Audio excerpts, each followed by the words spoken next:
এইবার যা ঘটল পশ্চিমবঙ্গের ভোটার তালিকা প্রস্তুত করার প্রশ্নকে ভিত্তি করে, সেটা একটা অত্যন্ত সুদূর প্রসারী ষড়যন্ত্র এবং প্রক্রিয়ার ফল। সে আইনকে পাল্টে ফেলে নির্বাচন কমিশনকে সে কক্ষিগত করেছে। আমাদের নির্বাচন কমিশনার তিনি তার প্রথম খেলা দেখালেন মহারাষ্ট্রের নির্বাচনে। তা জ্ঞানেশ কুমার মহারাষ্ট্রে এবং বিহারে স্টেজ রিহার্সালটা করে তার দক্ষতার চূড়ান্ত প্রমাণ এইবার পশ্চিমবঙ্গের ক্ষেত্রে তিনি প্রয়োগ করেছেন। এই লজিক্যাল ডিসক্রিপেন্সি নির্বাচন কমিশনের একটা অদ্ভুত আবিষ্কার কিন্তু তার করলেন। তারপরে সমস্ত ব্যাপারটা চলে গেল সুপ্রিম কোর্টের হাতে, বিচার বিভাগের হাতে।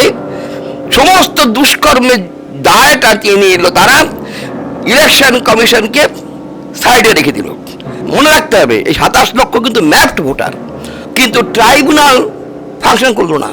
বিজেপিকে পশ্চিমবঙ্গের ক্ষমতায় আনবার জন্যে নির্বাচন কমিশন এবং তার সাথে আমাদের বিচার বিভাগ যুক্ত হয়ে কিন্তু এই কাজটা কিন্তু করেছে।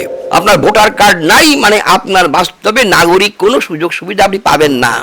এই ন্যায়ালয় সম্পর্কে আমাদের যে ধারণা, এতদিন জনগণের যে বিশ্বাস ছিল, সে বিশ্বাসের পরে একদম কুঠারাঘাত করা হলো।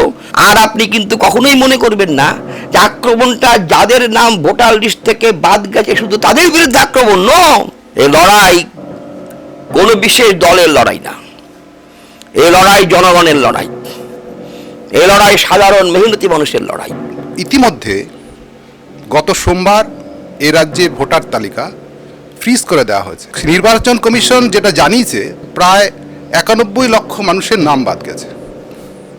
এবং ইতিমধ্যে আমরা জেনেছি বহু লক্ষ লক্ষ মানুষের যারা জেনুইন ভোটার তাদের নাম বাদ গেছে এইবার এই তালিকা থেকে।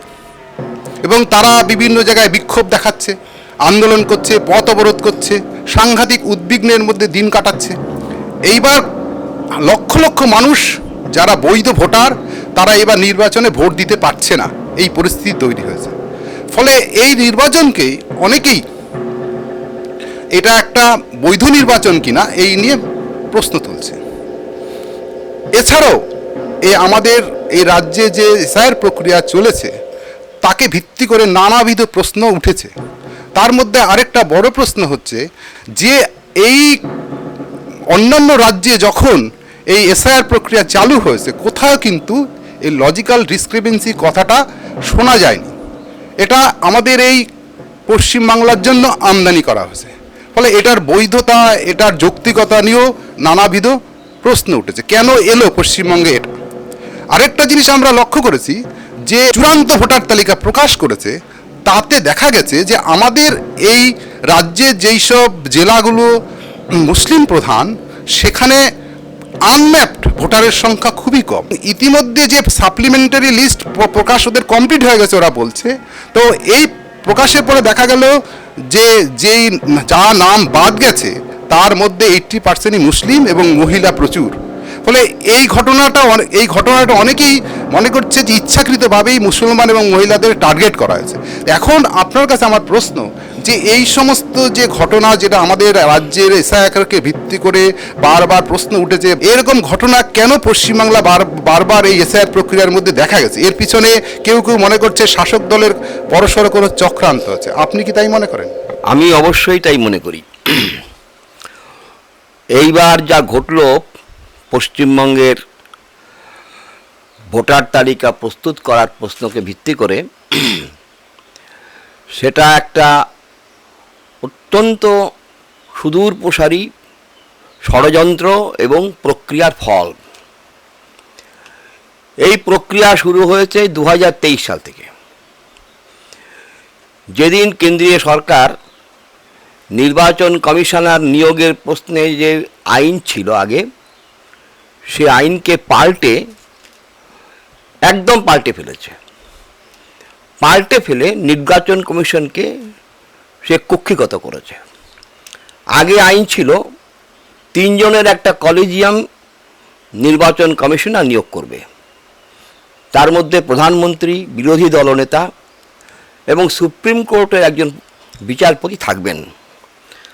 বিজেপি সরকার 2023 সালে আইন করে সুপ্রিম কোর্টের বিচারপতির জায়গায় একজন কেন্দ্রীয় সরকারের মন্ত্রী তাকে ঢুকিয়েছেন। ফলে প্রধানমন্ত্রী এবং কেন্দ্রীয় সরকারের মন্ত্রী বিজেপির মন্ত্রী, আর বিরোধী দলনেতা তিনি বিরোধী। সুতরাং 2:1 ভোটাভুটি হলে এই যে আইন পাল্টালো, এই আইন পাল্টানোর বলে বিজেপি সরকারের হাতে ক্ষমতা গেল তাদের মন মতো যে কোনো লোককে নির্বাচন কমিশনার পদে নিয়োগ করা, এবং সেই প্রক্রিয়াতেই তারা জ্ঞানেশ কুমার, যিনি তার দপ্তরে সঙ্ঘী জ্ঞানেশ কুমার বলে পরিচিত, সেই সঙ্ঘী জ্ঞানেশ কুমারকে প্রধান নির্বাচন কমিশনার হিসেবে নিয়োগ করলেন। এই যে নিয়োগ করার পর সঙ্ঘী জ্ঞানেশ কুমার, যিনি বর্তমানে প্রধান আমাদের নির্বাচন কমিশনার, তিনি তার প্রথম খেলা দেখালেন মহারাষ্ট্রের নির্বাচনে।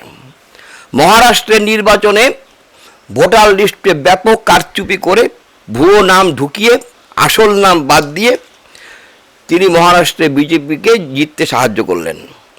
এবং তারপরে তিনি বিহারে যে খেলা দেখালেন, বিহারে সামগ্রিকভাবে ভোটার কমে গেছে, কিন্তু যে সমস্ত জায়গায় বিজেপির শক্তি বেশি সেখানে ভোটার কিন্তু বেড়েছে। ফলে বিজেপিকে জিতিয়ে দেওয়ার সুবিধা করে দেওয়ার জন্য জ্ঞানেশ কুমারের নেতৃত্বে এই ইলেকশন কমিশন মহারাষ্ট্র এবং বিহারে খানিকটা হাত পাকিয়ে নিয়েছে।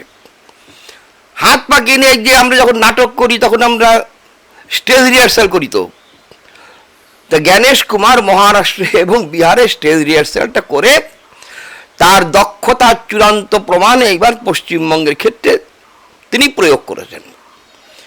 কিন্তু প্রয়োগ করতে যে জ্ঞানেশ কুমার অ্যান্ড কোম্পানি তারা দেখতে পেলেন যে 60,61,00,000 বেশি নাম বাদ দেওয়া যাচ্ছে না। কিন্তু এই যে 60,61,00,000 ধরুন 62 লক্ষের মতন ভোটার, এ বাদ দিলে বিজেপি যে জিতে ক্ষমতায় আসতে পারবে পশ্চিমবঙ্গে এটা নিশ্চিত নয়। হয় তারা কি করলেন, এইবার ইলেকশন কমিশন, যেটা আপনি বললেন যে মুর্শিদাবাদে আনম্যাক্ট ভোটারের সংখ্যা খুবই কম, তার মানে কি 2002 সালের ভোটার লিস্টের সঙ্গে মুর্শিদাবাদের জনগণের অত্যন্ত নৈকট্য আছে, সাযুজ্য আছে, তাদের বাদ যাওয়ারই কথা না। মুর্শিদাবাদে আনম্যাক্ট ভোটার প্র্যাকটিক্যালি 1.something মুর্শিদাবাদ জেলাতে।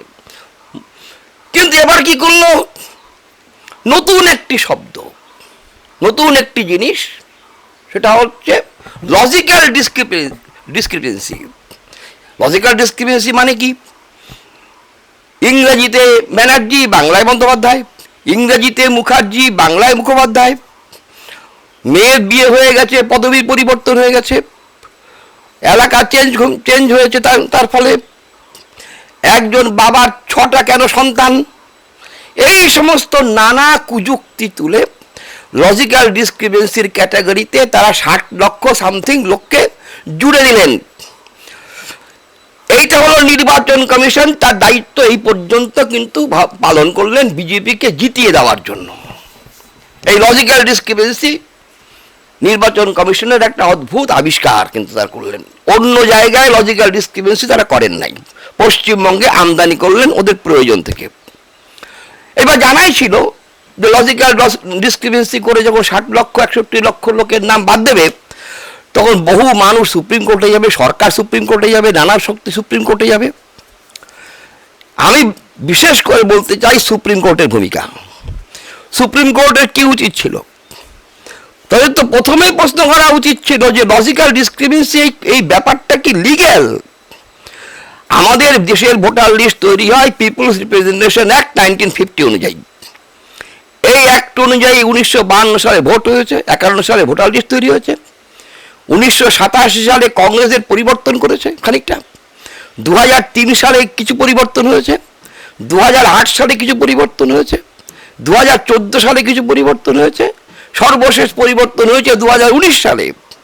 এই যে যতগুলো পরিবর্তন হয়েছে ইন্ডিয়ান পিপলস রিপ্রেজেন্টেশন অ্যাক্ট 1950, তার কোথাও কিন্তু এই বিষয়টা নেই। লজিক্যাল ডিসক্রিপেন্সি বলে কোনো শব্দ কোথাও কেউ দেখাতে পারবে না। আমার মতন একজন সাধারণ মানুষ যার আইন সম্পর্কে প্র্যাকটিক্যালি কোনো জ্ঞান নাই, সে এটা জানে। সুপ্রিম কোর্টের বিচারপতিরা বাঘা বাঘা বিচারপতি বসে আছে, তারা এটা জানে না? তারা জানেন। তাহলে তাদের প্রথমেই তো জিজ্ঞেস করা উচিত ছিল ইলেকশন কমিশনকে যে কোথায় তুমি এই লজিক্যাল ডিসক্রিমিনেন্সি শব্দটা কোথায় খুঁজে পেলে?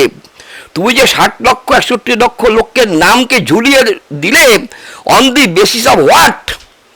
কিসের বলে তুমি এটা করলে? এটা বাতিল। তার তো প্রথমেই এটাকে বাতিল করে দেওয়া উচিত। প্রথমেই বলা উচিত যে তুমি এটা করতে পারো না, এই লোকগুলোকে ছেড়ে দাও। যা তুমি একটা আছে, তুমি ব্লক লেভেলে যে কারেকশন করিয়ে নাও। এটা একদিন দুদিনের মামলা। ব্লক লেভেলে ভোটার লিস্ট কারেকশন করে ফেলা একদিন দুদিনের মামলা, তুমি এটা করে নাও। এই তো বলা উচিত ছিল। না বলে সুপ্রিম কোর্ট কি বলল? সুপ্রিম কোর্ট বলল ঠিক আছে বাবা, এটা তোমার করতে হবে না, এখন থেকে লজিক্যাল ডিসক্রিমিনেন্সির ব্যাপারে সমস্ত সিদ্ধান্ত আমরাই নেব। তারপরে সমস্ত ব্যাপারটা চলে গেল সুপ্রিম কোর্টের হাতে, বিচার বিভাগের হাতে। সমস্ত দুষ্কর্মের দায়টা নিয়ে নিল তারা, ইলেকশন কমিশনকে সাইডে রেখে দিল। ও আসল কাজটা ইলেকশন কমিশনকে দিয়ে করালো, এই কাজটা সুপ্রিম কোর্ট নিয়ে নিল। এইবার 700 বিচারক নানা জায়গায় মিলে করে ঠোরে 27 লক্ষ লোকের নাম বাদ দিয়েছে। 27 লক্ষ লোকের নাম বাদ দিয়েছে। কোন 27 লক্ষ? যারা কিন্তু ম্যাপড ভোটার। মনে রাখতে হবে, এই 27 লক্ষ কিন্তু ম্যাপড ভোটার। অর্থাৎ এই ভোটাররা 2002 সালের ভোটার লিস্টের সঙ্গে যুক্ত। হয় তারা নিজেরা ভোটার ছিল, আর না হয় তাদের পরিবারের বাবা মা এরা ভোটার ছিলেন। ম্যাপড ভোটার 27 লক্ষ কিন্তু বাদ দিল। বাদ দেওয়ার পর এইটা তো আর একটু আবেদনের জায়গা রাখতে হবে, গণতন্ত্রী হতে হবে। তো সুপ্রিম কোর্ট গণতন্ত্রী হতে হবে, ফলে এক ট্রাইব্যুনাল গঠন করে দিল। ট্রাইব্যুনালই যারা বাদ যাবে তাদের ব্যাপারে ট্রাইব্যুনাল সিদ্ধান্ত করবে।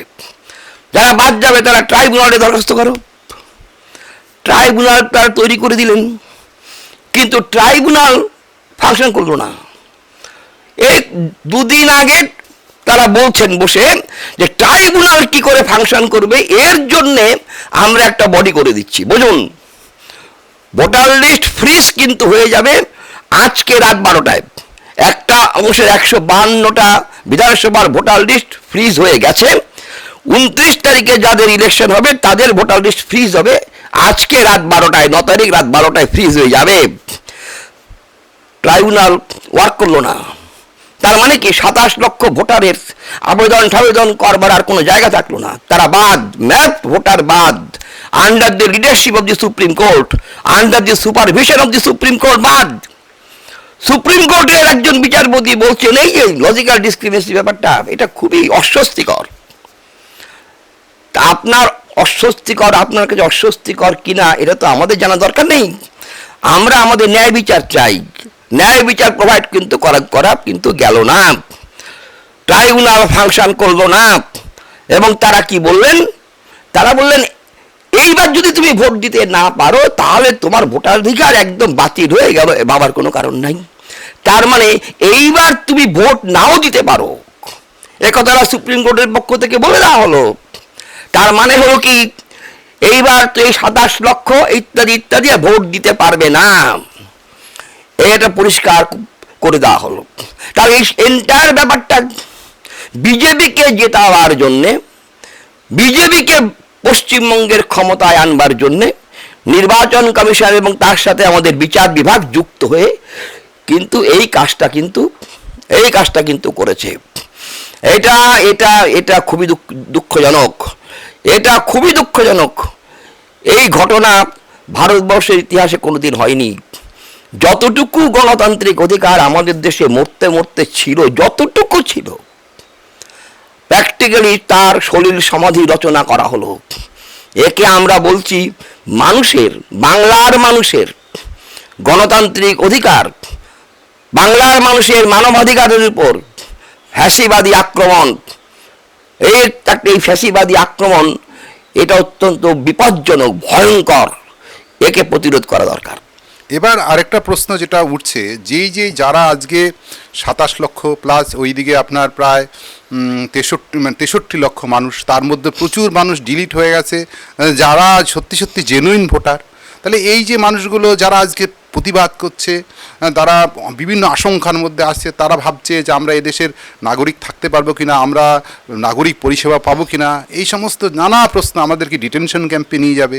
তাহলে এই মানুষগুলো কি আর ভোটাধিকার ফিরে পেতে পারে না, বা তা পাওয়ার কোনো কি পথ তাদের সামনে খোলা নেই? তাদের কি করা উচিত? তো এই তাদের উদ্দেশ্যে আপনি কি বলবেন? শুনুন, তাদের কি করণীয়, তাদের কেন, আমাদের কি করণীয়, এইটা আমাদের প্রথম বুঝতে হবে। তো কিন্তু তার আগে বিপদটা কত মারাত্মক সেটা একটু বোঝা দরকার।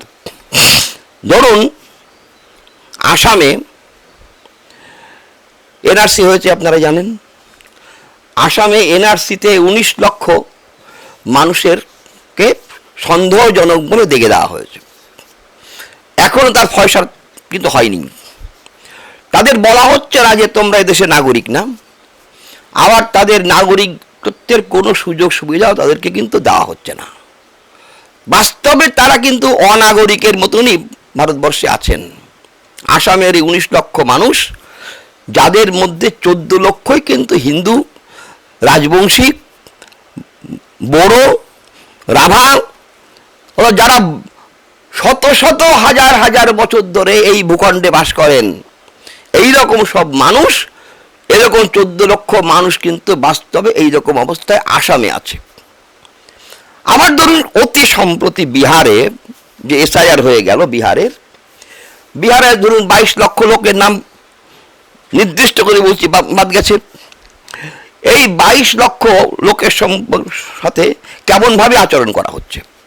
এই পশ্চিমবঙ্গে এসছেন বিহারের উপমুখ্যমন্ত্রী, পশ্চিমবঙ্গে এসছেন, তিনি সাংবাদিকদের সামনে তিনি পরিষ্কার বলছেন যে এই 22 লক্ষ লোক সম্পর্কে আমাদের দৃষ্টিভঙ্গি আমরা ঠিক করে ফেলেছি।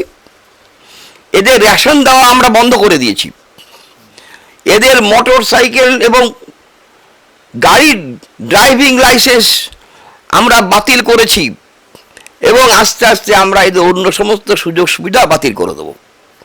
ধরুন, বিহারে যে 22 লক্ষ মানুষ যারা এসআইআর এর ফলে যাদের ভোটার লিস্টে নাম নাই, আমরা জানি কাদের নাম নাই। বিহারে নাম নাই গরিব মানুষের, প্রান্তিক মানুষের, ক্ষেত মজুরদের নাম নাই, অত্যন্ত গরিব মানুষের নাম নাই, আদিবাসীদের নাম নাই, যাদের ঘরে নুন আনতে পান্তা ফুরোয়, এইরকম মানুষের নাম নাই বিহারে। সেই 22 লক্ষ মানুষ সম্পর্কে এদের দৃষ্টিভঙ্গি হচ্ছে এদের কোনো নাগরিক পরিষেবা দেওয়া হবে না। দুনিয়াতে 5 কোটির মতন রাষ্ট্রহীন নাগরিক আছে। তাদের তো অবস্থা অদ্ভুত। রাষ্ট্রহীন নাগরিক মানে তাদের কোনো কিচ্ছু নেই, কোনো কিচ্ছু নেই। এখন ধরুন, পশ্চিমবঙ্গে এই যে 90-91 লক্ষ লোক যাদের নাম ভোটার লিস্টে নেই, নাম ভোটার লিস্টে নেই, তাদের পরিণাম কি হবে? তাদের পরিণাম কি হতে পারে? ভবিষ্যতে এই নির্বাচনের পর তাদের কারো কারো নাম ভোটার লিস্টে উঠবে কিনা তা তো অনিশ্চিত, পরিপূর্ণ অনিশ্চিত। ভোটার লিস্টে উঠবে কিনা একদম অনিশ্চিত। তাহলে তাদের পরিণতি কি হবে? ভোটার লিস্টের নাম নেই মানে ভোটার কার্ড নাই। আপনি তো জানেন, ব্যাংকে ভোটার কার্ড আধার কার্ডের লিঙ্ক করতে হয়। লিঙ্ক না করলে ব্যাংকে কেওয়াইসি জমা দেওয়া যায় না, এটা জানেন তো আপনি। কেওয়াইসি জমা দেওয়া যায় না। তাহলে যার ভোটার কার্ড নাই, তার আধার কার্ডের সঙ্গে লিঙ্ক হবে না, তার আধার কার্ডও বাদ যাবে, তাহলে তার ব্যাংক অ্যাকাউন্ট বাদ যাবে, ব্যাংক অ্যাকাউন্ট ফ্রিজ হবে, ব্যাংকে ঠিক করে অ্যাকাউন্ট করতে পারবে না, কোনো ট্রানজ্যাকশন করতে পারবে না, কোনো ব্যবসা বাণিজ্য করতে পারবে না, ছেলে মেয়েদের স্কুল কলেজে ভর্তি করতে পারবে না, হাসপাতালে গেলে রোগী ভর্তি করবে না। যে সমস্ত জায়গায় ভোটার কার্ড আধার কার্ড লাগে কোনো জায়গাতেই সে কোনো জায়গা করতে পারবে না, কোনো চাকরির জন্য দরখাস্ত করতে পারবে না। যতগুলো এখন যা যা সরকারি কাজ করতে গেলে আপনি জানেন আই কার্ড, আধার কার্ড এটা একটা মাস্ট। আপনি যদি ট্রেনে উঠতে যান তাও আপনার কিন্তু আই কার্ড লাগবে, ট্রেনে যদি টিকিট কাটতে যান তাও আপনাকে আই কার্ড লাগবে, সর্বত্র আই কার্ড লাগবে। প্লেনে উঠতে যান আপনার আই কার্ড লাগবে, আই কার্ড ছাড়া আপনি প্লেনে উঠতে পারবেন না। তা এইগুলো আপনার নাই, আপনার ভোটার কার্ড নাই মানে আপনার বাস্তবে নাগরিক কোনো সুযোগ সুবিধা আপনি পাবেন না। অমিত শাহ দীর্ঘদিন আগেই বলেছিলেন 3D, বুক ফুলিয়ে বলছেন 3D মানে কি? ফার্স্ট ডিটেক্ট করো, তারপরে ডিলিট করো, তারপরে ডিপোর্ট করো। অর্থাৎ কে ঘুষপেটিয়া ঠিক করো, কে ঘুষপেটিয়া ঠিক করে তার ভোটার লিস্ট থেকে নামটা কেটে দাও, তারপরে তাকে ডিপোর্ট করো। তা দুটো পর্যায়ে তো ওরা কমপ্লিট করেছে না, ওরা ডিটেক্ট করেছে ওদের মতন করে, তারপরে ডিলিটও করে দিয়েছে ওদের মতন করেই করেছে। এখন আর একটা পর্যায়ে বাকি আছে, তা হচ্ছে ডিপোর্ট করাটা তো সহজ না। এখানকার যে 90 লক্ষ লোককে ডিপোর্ট করবে কোথায়? বাংলাদেশে ডিপোর্ট করবে? বাংলাদেশ সরকার নেবে? বাংলাদেশ সরকার বলবে এরা যে বাংলাদেশি, তার প্রমাণ কি তোমার কাছে? প্রমাণ করো। প্রমাণ তো কিছু নাই, বলে এরা ডিপোর্টও করতে পারবে না। তারপরে বলবে তুমি থাকো, কিন্তু কোনো নাগরিক সুবিধা পাবে না, ভোট দিতে পারবে না, স্কুলে সন্তান পড়াতে পারবে না, কাজ পাবে না, কিচ্ছুই পাবে না, থাকো, না খেয়ে মরে যাও। এই তো এই যে কর্মকাণ্ডটা হলো পশ্চিমবঙ্গে বাস্তবে ভোটার লিস্ট তৈরি করা ইলেকশন কমিশনারের এইবারে কাজ ছিল না, ইলেকশন কমিশনারের কাজ ছিল, এবং সুপ্রিম কোর্ট সেই কাজে মদত দিয়েছে। সেটা হচ্ছে পশ্চিমবঙ্গে বিজেপির কথা অনুযায়ী, কেন্দ্রীয় সরকারের কথা অনুযায়ী তারা ব্যাপক সংখ্যক লোকের নাম বাদ দিতে চেয়েছে। আজকের আনন্দবাজারে বিজেপির নেতারা বলছে যে আমরা এটা পরিকল্পনা করেছি, আমরা জানি 20% হিন্দু ভোটার বাদ যাবে, যে 20% হিন্দু ভোটারের মধ্যে ম্যাক্সিমামটা আমাদের ভোটার, মতুয়া ভোটার বাদ যাবে, কিন্তু আমরা হিসেব করে দেখেছি 80% মুসলিম ভোটার বাদ যাবে। তাহলে ভোটার বাদের অঙ্কে তৃণমূলের থেকে আমরা অনেক এগিয়ে থাকবো, আমরা ক্ষমতা দখল করবো। ফলে এটা আমাদের পরিকল্পনা, এই রণনীতি, আপনি লক্ষ্য করবেন শব্দটা, এই রণনীতি অনুসরণ করে আমরা চলেছি। রণনীতি, যুদ্ধ, কার বিরুদ্ধে যুদ্ধ? পশ্চিমবঙ্গের সাধারণ মানুষের বিরুদ্ধে যুদ্ধ। তাহলে এর পরবর্তী পদক্ষেপটা তো আসবেই, এদের তো অনাগরিক করে দেওয়ার চেষ্টা হবেই। অন্ততপক্ষে বর্তমানে যে সরকার, কেন্দ্রীয় সরকারে আছে, তারা নির্বাচন কমিশন এবং বিচার বিভাগ, যার কাছে আমরা বড় আশা নিয়ে ন্যায় বিচারের জন্য যাই, তাদের ভূমিকাটা এইবার প্রমাণিত হয়ে গেল বড়ই হতাশজনক, বড়ই লজ্জাজনক। আমরা বলি ন্যায়ালয়, এই ন্যায়ালয় সম্পর্কে আমাদের যে ধারণা, এতদিন জনগণের যে বিশ্বাস ছিল, সে বিশ্বাসের পরে একদম কুঠারাঘাত করা হলো, একদম তার মাথায় বাড়ি মারা হলো। তো এই তো অবস্থা। আপনি যাবেন কার কাছে? বিচারের কাছে। এই দেশে তো বিচারের বাণী নীরবে নিভৃতে কাঁদে। সরকারের কাছে বিচার চাইতে যেতে পারবেন না, কারণ সরকার নিজেরাই এটা চাইছে। সেন্ট্রাল গভর্নমেন্ট এই কুকর্মের পার্টি। ইলেকশন কমিশন, যার কাজ হচ্ছে নিরপেক্ষতা বজায় রেখে কাজ করা, যে নিরপেক্ষ থাকবে, এই হচ্ছে কনসেপ্ট। সেই ইলেকশন কমিশন, নির্বাচন কমিশন খুল্লা বিজেপির হয়ে কাজ করছে। এইটা আজকে বাংলার একটা সামান্য শিশুও বুঝতে পারে। সবচেয়ে যার ভূমিকাটা বোঝা যায় না সুপ্রিম কোর্ট, সেই সুপ্রিম কোর্ট, আমি বললাম আপনার সঙ্গে আলোচনাতে, সে এই ভূমিকা পালন করলো। তাহলে আপনি ভবিষ্যতে কার কাছে ন্যায় বিচারের জন্য যাবেন? কে আপনার সাথে আছে? রাষ্ট্র আপনার সাথে নেই, রাষ্ট্র আপনার বিরুদ্ধে। আর আপনি কিন্তু কখনোই মনে করবেন না যে আক্রমণটা যাদের নাম ভোটার লিস্ট থেকে বাদ গেছে শুধু তাদের বিরুদ্ধে আক্রমণ। No, this is an attack against humanity.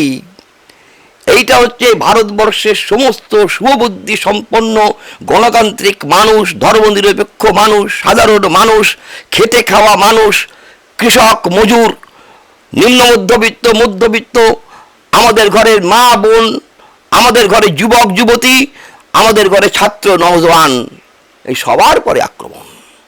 এই আক্রমণ সবার পরে। ঘরে আপনাকে বন্ধ করে সমস্ত দরজা জানলা বাইরে থেকে বন্ধ করে দেওয়া হয়েছে। তা আপনাকে হয় দরজা জানলা ভাঙতে হবে, না হয় দেওয়াল ফাটিয়ে আপনাকে বেরোতে হবে। আর আপনি ভাঙতে পারবেন, দেওয়াল ফাটাতে পারবেন যদি আপনার হাতে বড় লোহার মুগুর থাকে, তাহলে আপনি পারবেন। তাহলে এই অসহায় জনগণ, ভারতবর্ষের এই যে কোটি কোটি অসহায় জনগণ, যারা এদের শাসনে পিষ্ট হচ্ছে, এই যখন দেশের সার্বিক পরিস্থিতি, তার মধ্যে এখন আর একটা প্রশ্ন এনে দিল, এই দেশে থাকতে পারবো তো? তাহলে আপনি কার কাছে বিচারের জন্য যাবেন? কারো কাছে বিচারে আপনি যে কিছু করতে পারবেন না। তাহলে পথ কোনটা খোলা আছে? লড়াই। এই লড়াই কোনো বিশেষ দলের লড়াই না, এই লড়াই জনগণের লড়াই, এই লড়াই সাধারণ মেহনতি মানুষের লড়াই। এই যাদের নাম বাদ গেছে তাদের দেখবেন, ওই আপনি তো মুসলমান হিন্দু বলছিলেন, এই যাদের নাম বাদ গেছে তারা হচ্ছে গরিব কৃষক। এই মুর্শিদাবাদে যে নাম বাদ গেছে, মালদায় যে নাম বাদ গেছে, যারা নাম বাদ গেছে বলে বিক্ষোভ দেখাচ্ছে, তাদের চেহারাগুলোর দিকে তাকিয়ে দেখবেন, এই চেহারাগুলোর মধ্যে একটা খুব সফিস্টিকেটেড মানুষ নেই। এই সব হচ্ছে গরিব মানুষ, খেটে খাওয়া মানুষ, পরিযায়ী শ্রমিক, মানুষের বাড়িতে কাজ করে, এইরকম সব গরিব মানুষ। মুর্শিদাবাদের গরিব মানুষ, মালদার গরিব মানুষ, উত্তর দিনাজপুরের গরিব মানুষ। উত্তর 24 পরগনায় যে 90,000 মতুয়া বাদ গেছে, এই মতুয়ারা কারা? এই মতুয়াদের 95% হচ্ছে গরিব মানুষ, অত্যন্ত গরিব মানুষ। এই গরিব মানুষগুলো নাম বাদ গেছে। So it is an attack on the poor section of the population. গরিব মানুষের বিরুদ্ধে ধনীর, বুর্জোয়া শ্রেণীর, ফ্যাসিস্ট পুঁজিপতি শ্রেণীর, ফ্যাসিস্ট সরকার, ফ্যাসিস্ট রাষ্ট্র ব্যবস্থা, তার আক্রমণ। তার কি করতে হবে? আমাদের একটাই, জনগণের সংঘবদ্ধ প্রতিরোধ গড়ে তুলতে হবে। জনগণ লড়ছে তো, নানা জায়গায় জনগণ বিক্ষোভ দেখাচ্ছে, লড়ছে, এর বিরুদ্ধে লড়ছে, নানাভাবে লড়ছে, নানা দাবি দাওয়াকে ভিত্তি করে লড়ছে। ফলে লড়াই ছাড়া মানুষের লড়াই, মানুষ বলতে গরিব মানুষের লড়াই, শ্রমিক কৃষকের লড়াই, ছাত্র যুবের লড়াই, মা বোনেদের লড়াই, এই সমস্ত লড়াইকে সংঘবদ্ধ করে একটা বিশাল গণ আন্দোলনের রূপ দিতে হবে। এবং সেই লড়াই ভারতবর্ষে সংগঠিত হবেই, এই বিশ্বাস কিন্তু আমরা রাখি, এই বিশ্বাস কিন্তু আমাদের আছে, আমাদের এই বিশ্বাস কিন্তু আছে। ওরা ক্ষমতার মদমত্ততায় এদের নাম বাদ দিয়ে বিজেপির নেতারা ভাবছে তারা পশ্চিমবঙ্গের মসনদ দখল করতে পারবে। আমি জানি না তারা পশ্চিমবঙ্গের মসনদ দখল করতে পারবে কিনা। এত সব করার পরেও বিজেপি পশ্চিমবঙ্গের মসনদ দখল করে ফেলতে পারবে, আমার মনে হয় না ব্যাপারটা এত সহজ। পশ্চিমবঙ্গের মানুষ এই আক্রমণ এত সহজে মেনে নেবে না, তারা বিজেপির আশা পূরণ করবে না বলেই আমার বিশ্বাস। এই নির্বাচনেও বিজেপির আশা পূরণ করবে না বলেই আমার বিশ্বাস, এই আমার বিশ্বাস। কিন্তু যাই হোক না কেন, নির্বাচনের ফলাফল, বাংলার মানুষ, ভারতবর্ষের মানুষ বুক চিতিয়ে লড়াই করে এই পরিবর্তন, এই সরকার, এই রাষ্ট্র ব্যবস্থার এই সদম্ভ আচরণ তাকে প্রতিহত করবেই, এই আমার বিশ্বাস। এবং এই বিশ্বাস নিয়েই কিন্তু আমরা ভারতবর্ষের মেহনতি মানুষ কিন্তু পথ চলছি, সাধারণ মানুষ কিন্তু পথ চলছি, লড়াই সংগ্রাম করে তো এবার আমরা শপথ গ্রহণ করছি।